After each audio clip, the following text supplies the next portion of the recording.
Galatasaray 1, Liverpool 0. I have no idea how Liverpool have got away with only losing that game by 1-0.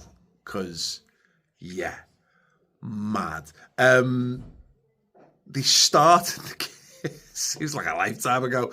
They started the game absolutely superbly. Galatasaray could not live with us. They couldn't get out of their half. We were forcing them into mistakes left, right and centre. Liverpool looked like they absolutely had their number. And then they decided to not mark or come close to challenging Osimhen from a corner. And then the guy who knocked it in. And Liverpool will go down. And okay, fine. You know, like pick yourselves up, dust yourselves down, get back to what you're doing. The state of the game changed. Galatasaray realised that, you know, they had us, we had them in terms of high press or whatever. So they just stopped playing out from the back and they started going long. And that tactic, Liverpool never got to grips with that for the entirety of the game. The very, very simple tactic of web the ball into the corners, toward the corners of the pitch, challenge our fullbacks aerially. If you can get in behind them, drag one of our centre halves out of position, isolate them wide, and then try and get crosses into the box. Because yeah, we were caught all at sea time and time again from doing that. And again, because of the game state, it played into their hands. And the only maybe Galatasaray will be disappointed that they've not come away with more, because, you know, 1-0 lead is not significant, but I mean the obvious point is if Liverpool play as badly as that at Anfield, then, you know, they'll lose that one as well, or certainly won't win it, which is now what we need to be able to go through. It's crazy to see how that game got away from them. It really, like, insane. There was a point, again, go back to it, there was a point when I was thinking, this is like the best Liverpool have played all season, but it doesn't last. And the amount of opportunities we were gifted, and it was like, it's all right, I'll get the next one. We'll get the next one. We'll get the next one. And eventually the next one stops coming. They get wise to it. And again, Galatasaray end up the better team. And, you know, Liverpool are able to do a few bits and pieces throughout. They have a bit more of the ball, but they just can't do enough with it. We stopped being able to build out from the back, and then what it ended up with is a final 15 minutes where we're just kicking it long and hoping for the best. And I don't mind it if it's part of an organised press. So you move your defence up, you know, vintage sort of Klopp, Pep Blinders kind of stuff. You move your defence up, you compress the pitch, you send it long, knowing that you're probably not going to win the first ball, but my God, you're all over the second ball. And once or twice we got, I think, a little bit lucky that it dropped maybe the direction of Szoboszlai. But it's not calculated counter press. It's not vintage gegenpressing at all. It's a bit. It was just us kind of trying to do a bit of what they were doing, but not doing it. Just not doing it as well. Ultimately, you know, Ektik doesn't hold the ball up well enough. Salah once again is a non-entity or wasteful when he's on it. Wirtz again starts the game okay, but then isn't able to impact it enough. He doesn't quite get up to the speed or rhythm, and there's not really enough coherence to our attacking play. Once the option to press like we did in the early stages goes away, we don't really adapt to being the possession team. We're not playing through them well. Beyond the first half an hour of that match, we were playing through them okay. They were quite open, but again, Galatasaray just settled in, and I think they were waiting for us to throw the kitchen sink at it, which, I mean, God, if we had, we'd have gotten creamed there. So maybe there's some limited credit to them, and it's not, because Galatasaray missed some big opportunities and took some wild shots on. And again, that's another annoying thing about this, and these are not great. This is not one of the European elites. Galatasaray are not going to win the Champions League this season. And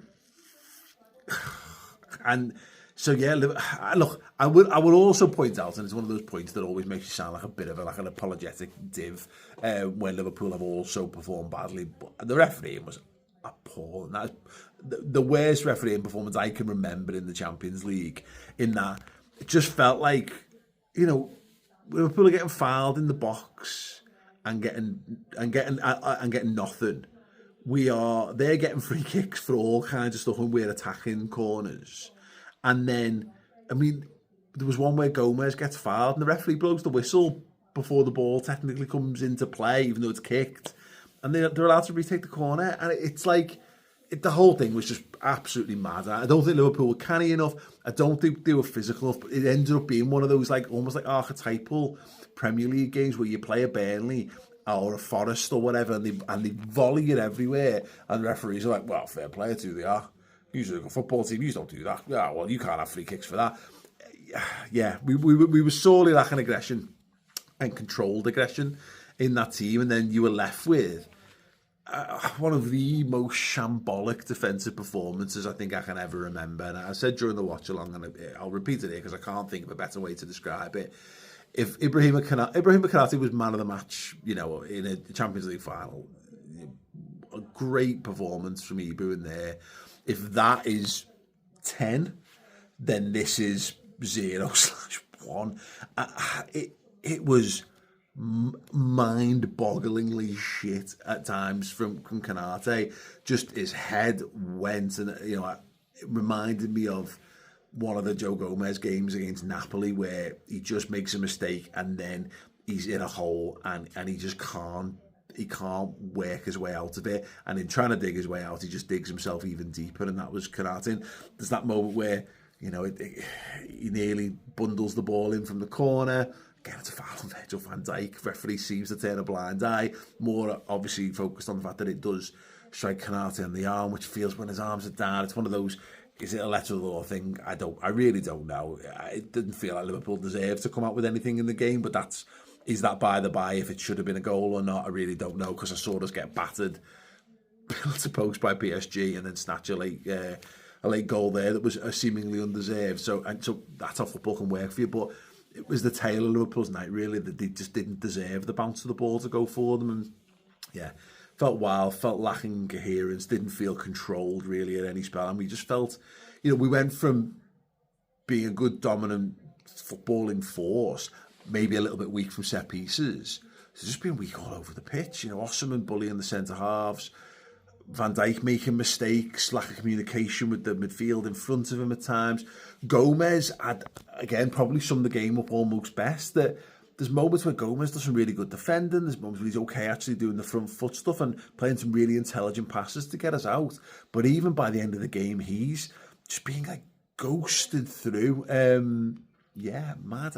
Honestly, it really felt like this game, that there was so many spells in the first half where that game was there for Liverpool, and they didn't take the opportunities they were making for themselves. They didn't build on them, and then they were just wildly shite at the back. And the sum total of that is they lose the game and deserve to. And again, for a crumb of comfort from this, they live to fight another day by the merit of it's only 1-0. And we said it on the podcast this week, it'd be nice if it was 2 or 3-0, and then you've just got a bit of an easy ride at Anfield. I'd like there to be something to fight for at Anfield. I'd rather we be going in there 0-0 or hey, 1-1. But it's an opportunity for us to really turn it on at Anfield now. It's a game that now matters. We've got one of the easier teams in the draw. We haven't got a mountain to climb at Anfield here. There is enough for us to get our teeth into as a fan base, to turn up and really, really, really give it our all. And it's not over by any stretch, but as I say, it's got to be better. It's got to be better every game, every week. We've now got a massive game of football against Tottenham Hotspur. How's that going to go? No idea. You've got no idea. If you fear the worst, probably fair play, because there's loads of evidence to put you in that direction, and why not? But Liverpool are not going to be consistently excellent between now and the end of the season, because they clearly just don't have that in them for whatever reason, and tons of legitimate reasons, as we well know. But yeah, we need to just be better in these games on their day, and we're not going to get too many more opportunities handed our way. We're in the business end of the season now. This kind of has to be it. They've got to go and beat Tottenham, and they've got to go and beat Galatasaray, and somehow we've got to find a way to get past Man City in the FA Cup, etc., etc., etc. So yeah, wild. crazy. Just fucking dreadful. Yeah. Sorry if you're looking for more positivity from me, but I'm just, my mind's blown. Mind blown at how Liverpool just continually conspired to shoot themselves in the foot in that game. And yeah, hopefully they haven't left themselves dead and buried and they can yet drag themselves out of it. Yeah, so we can live in hope, but Christ, not tonight. Let's just be a bit miserable tonight, eh? Yeah.